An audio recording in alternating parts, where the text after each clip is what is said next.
I still remember the day I realized something was wrong. It was not loud. It was not sudden. It was quiet, like a door closing softly behind me. I had spent years building my small business from nothing. I worked early mornings and late nights. I skipped rest, skipped joy, and told myself it would all be worth it one day. People around me praised my hard work. But I noticed something else. Some smiles stayed too long. Some questions felt sharp. I trusted my family more than anyone. I believed blood meant safety. I shared ideas at dinner tables. I talked about plans and numbers without fear. I thought they were proud of me. But slowly, things began to change. Clients canceled meetings without reason. Suppliers delayed orders. Rumors reached me from places I had never been. Someone was speaking for me when I was not there. I told myself it was stress. I told myself I was tired. Then one night, I overheard a phone call that was never meant for my ears. A voice whispered my business name like it was a secret weapon. That was the moment I knew. Someone close to me was not rooting for my success. They were planning my fall. At first, I tried to confront nothing. I stayed silent and watched. I noticed how family gatherings felt different. Conversations stopped when I entered the room. Phones were locked quickly. Jokes were shared that I did not understand. One relative asked strange questions about my accounts. Another suggested I should slow down or sell before I lost everything. Their concern felt rehearsed. I checked my records again and again. Everything was clean. Every deal was honest. Still, doors kept closing. Then I found proof that someone had contacted my biggest client using private information only family knew. The message warned them not to trust me. It said my business was unstable. My hands shook as I read it. I felt betrayed, but also ashamed. I wonder how long they had watched me work just to pull me down later. I wanted to scream. I wanted answers. Instead, I stayed quiet. I smiled at family dinners. I answered questions carefully. I pretended not to notice the cracks forming around me. If they were planning to destroy what I built, I needed to understand how deep their plan went. Silence became my shield. The pressure grew fast. Bills stacked up. Employees looked at me with fear in their eyes. I reassured them, even when I was not sure myself. Family members started offering help I never asked for. They wanted access. They wanted control. They said it was for my own good. I refused politely. That refusal made them impatient. Rumors spread louder. Someone told people I was in debt. Someone else said I was about to be exposed. My name became a warning instead of a promise. One night, I sat alone in my office and realized something painful. This was not just jealousy. This was a plan. They wanted me desperate. They wanted me to fail publicly. They wanted to step in as saviors after the damage was done. I felt anger burn in my chest, but fear followed close behind. These were people who knew my habits, my weaknesses, my past.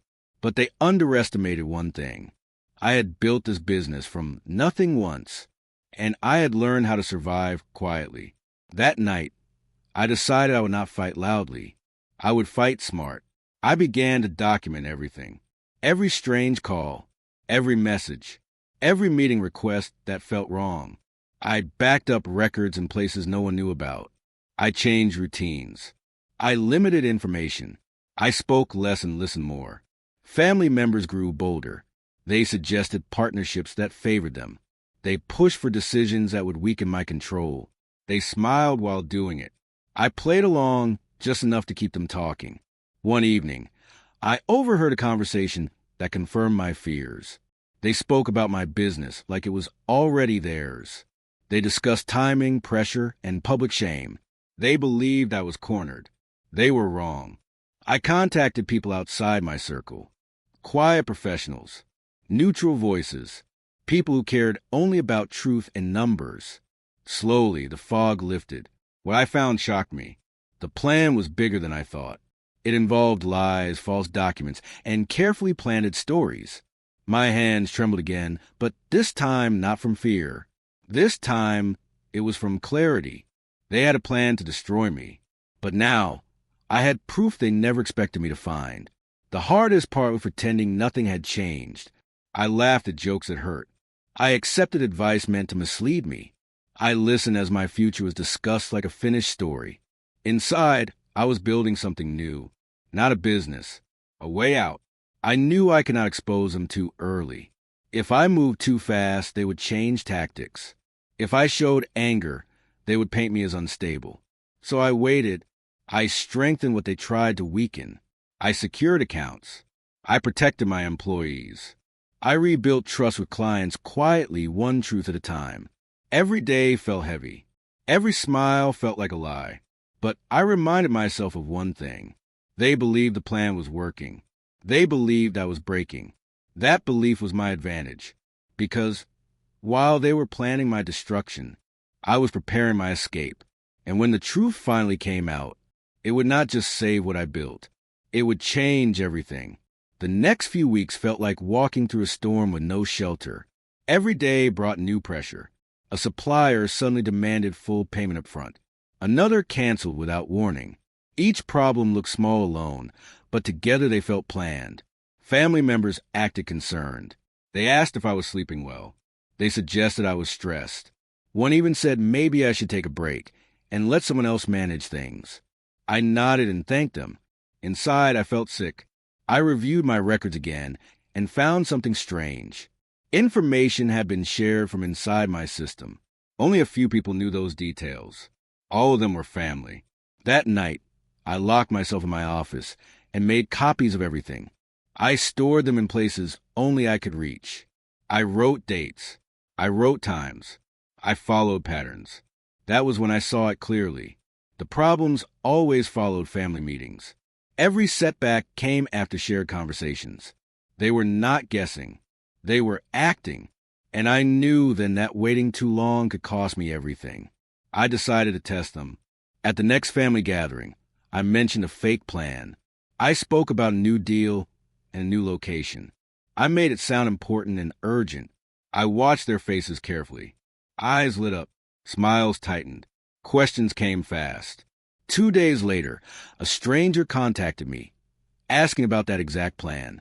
They warned me it was risky and already being discussed. I felt cold all over. The trap was confirmed. Someone was feeding my moves to the outside world, twisting them into weapons against me.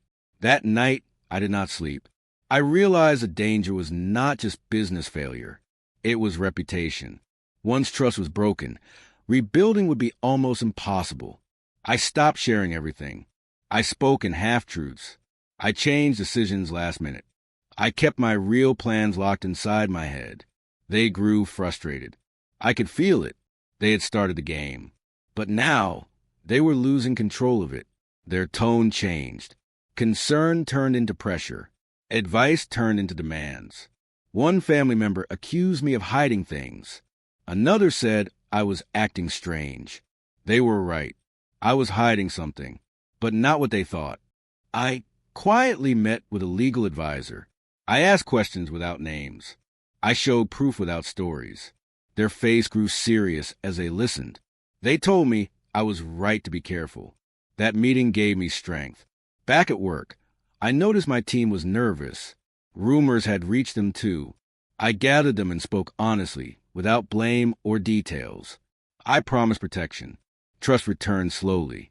Meanwhile, my family grew impatient. They pushed harder. They wanted signatures. They wanted access. They wanted control. I delayed. I asked for time. Inside, I felt something shift. Fear was no longer leading me. Focus was. The plan to destroy. What I built was still moving. But now, I was shaping what would come next. One evening, I received an anonymous message. It warned me to step aside.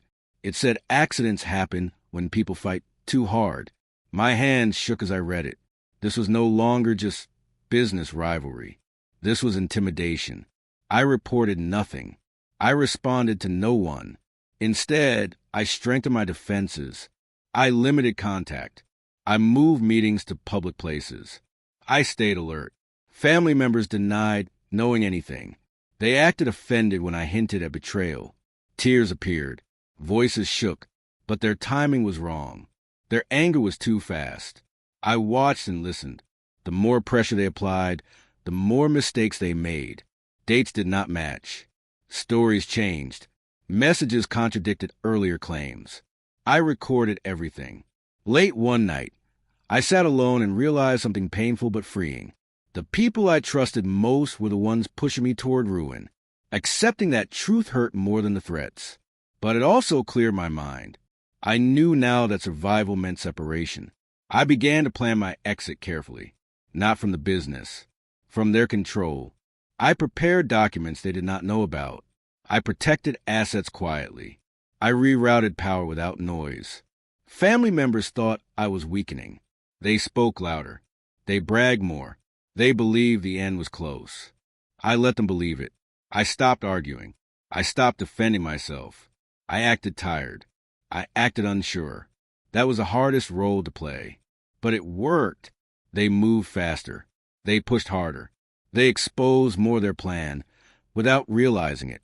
Every move they made left a trail. And I followed that trail step by step, knowing one thing for sure. When the truth came out, it would not explode loudly. It would unfold calmly. And by the time they realized what I had done, the ground beneath them would already be gone. I pretended to fall behind. Bills went unpaid on purpose. Meetings were delayed. I let small problems grow, just enough to look real. My family reacted exactly how I expected. They offered help, but with conditions. They wanted access. They wanted signatures. They wanted control for my own good. I agreed to nothing. I smiled and said I was thinking about it. Behind the scenes, I was doing the opposite. I finalized protections. I moved ownership lines. I created barriers they could not cross without exposing themselves. Each step felt heavy. I hated lying. I hated acting weak. But I reminded myself that silence was keeping me alive. One night, I overheard a phone call by accident. A voice spoke with confidence, saying the business would soon collapse and be easy to take. They sounded proud. I recorded the date in my notebook and underlined it twice. That was the moment I stopped feeling unsure. They were no longer guessing. They were celebrating too early. Pressure turned into threats. Not direct ones. Polite warnings. Friendly advice that sounded like commands. They told me people were losing faith in me. They said I was becoming a problem. I thanked them. Inside, I counted down. I met with a quiet investor who asked few questions. I showed proof, not emotion. When they nodded, I knew I had found my way out. The deal was clean, temporary, protective. I did not celebrate. At home, the air felt tense. Conversation stopped when I entered rooms. Smiles disappeared quickly. I was being watched. They believed I was cornered. I let my shoulders droop. I spoke less. I agreed more. But every night, I checked my files and updated my timeline. Everything matched. Every lie they told lined up with a benefit they expected. They thought they were playing me. They did not realize I was mapping the entire board. A family meeting was called without warning. Everyone spoke at once. Voices were calm but sharp. They said it was time for me to step aside for the good of everyone. I asked for proof that I had failed. None was given. They blamed stress. They blamed fear. They blamed my silence. I nodded. Then I asked one simple question about a deal only a few people knew about. The room went quiet. Eyes shifted. Someone laughed too quickly. Another changed the subject. That reaction was enough. After the meeting, I received another message. This one told me to stop resisting and accept help. I did not reply. Instead, I sent one email. Just one. It activated protection I had prepared weeks earlier. Nothing changed on the surface, but the balance had shifted. From that moment on, every step they took pushed them closer to exposure. They just did not know it yet. The cracks began to show. A document appeared that I had never approved. A deal was announced before I signed anything. Someone claimed authority they did not have. That was a mistake. I stayed quiet and let it happen. The investor noticed. The legal advisor noticed. The patterns became impossible to ignore. Family members argued among themselves now. Blame moved from me to them. Accusations started quietly, then louder. I watched from a distance. It hurt, but it also confirmed everything. One evening, I stood alone in my office and realized I was no longer afraid of losing what I built. I was afraid of becoming like them. That fear kept me steady. I prepared the final steps carefully. Nothing rushed. Nothing emotional. Truth does not need noise. It only needs time. They made their final move sooner than expected. An attempt was made to force me out publicly. Statements were prepared. Support was assumed. But they did not know one thing. The business no longer rested on me alone. It rested on structures they had never seen. When the announcement failed, panic spread. Phones rang. Messages flew. Accusations burned. I said nothing. I watched as their confidence turned into confusion. The same people who once spoke for me now asked questions. Trust shifted.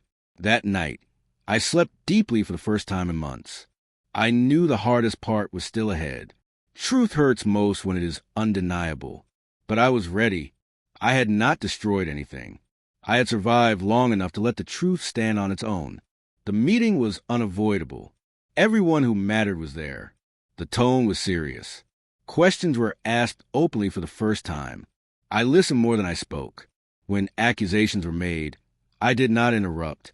I let each person finish. I watched their words collide with facts they did not know existed. Then I placed my records on the table.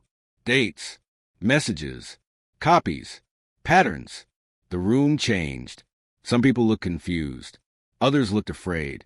A few looked angry. I explained calmly how information had leaked, how pressure had followed, how decisions were made without my consent. No names were spoken. They named themselves through their reactions. That was the moment control shifted completely. Not with shouting, not with revenge. With clarity. The questions did not stop. People wanted timelines. They wanted explanations. They wanted to know who benefited from my failure. I answered what I could and left the rest to the evidence. Family members who once spoke confidently now struggled. Stories broke apart. Justifications failed. One person tried to turn it back on me. They said I planned everything. I nodded and said nothing. Then someone else asked why warnings and threats came before certain deals failed. Silence followed. Trust broke quietly. The meeting ended without conclusions, but the damage was done. I walked out knowing nothing would ever return to the way it was. And I was fine with that. After that day, people kept their distance. Calls slowed. Messages became careful. Invitations stopped. The business stabilized. Problems that once appeared suddenly stopped happening. Suppliers returned. Deals resumed. The chaos faded like fog. That was proof enough. I did not celebrate. Instead, I focused on rebuilding what fear had weakened. I spoke openly with my team. I shared lessons without blaming anyone. At home, the air was heavy. Family members avoided eye contact. Some apologized without words. Others stayed silent. One evening, I realized something important. I had been protecting them by staying quiet. But silence had also protected their actions. That truth hurt more than betrayal. Consequences arrived slowly. People began asking hard questions. Independent reviews were called. Outside eyes examined inside decisions. No one told me what was happening. I did not need updates. I could see it in their behavior. Confidence was gone. Control had slipped. The same hands that tried to pull me down were now trying to hold themselves up. One person finally admitted fear drove their actions. Another blamed influence. Another blamed desperation. I listened without reacting. Understanding did not mean forgiveness. It meant closure. I focused forward. The final confirmation came quietly. A decision was reversed. Authority was removed. Responsibility shifted. No apology was announced publicly. None was needed. The truth had spoken clearly enough. I stood alone in my office again, but this time I felt light. What I built was still standing. What tried to destroy it had collapsed on its own. I did not win by fighting. I won by refusing to break. And I knew the last chapter was not about revenge. It was about choosing what kind of person I would become after surviving everything. The days after everything came out were calm in a strange way. No shouting, no confrontations, just distance. I focused on work and routine. I rebuilt trust with my team one step at a time. I stopped checking my back. Some family members reached out carefully. They asked how I was doing, not what I was planning. That change mattered. I answered honestly, but briefly. I had learned that peace grows where boundaries are respected. The business moved forward stronger than before, not because of success, but because of truth. I felt older, wiser, and lighter. One evening, I sat alone and reread my old notes. The dates, the fears, the nights I thought everything would end. I realized something surprising. The plan to destroy what I built had forced me to rebuild it better, safer, stronger. I had learned who to trust. I had learned who I was. I no longer needed approval. I no longer needed protection. I had given it to myself. Time softened some pain, but not memory. I forgave what I could. I released what I could not carry anymore. I did not invite everyone back into my life. Forgiveness did not mean access. That choice felt right. When people asked how I survived, I told them the truth. I stayed calm. I stayed observant. I stayed patient. I did not react when I wanted to scream. I did not explain when I wanted to defend. I let action speak. Looking back, I understood the real escape was not saving the business. It was saving myself. They tried to destroy what I built. I found a way out. And in doing so, I found my strength,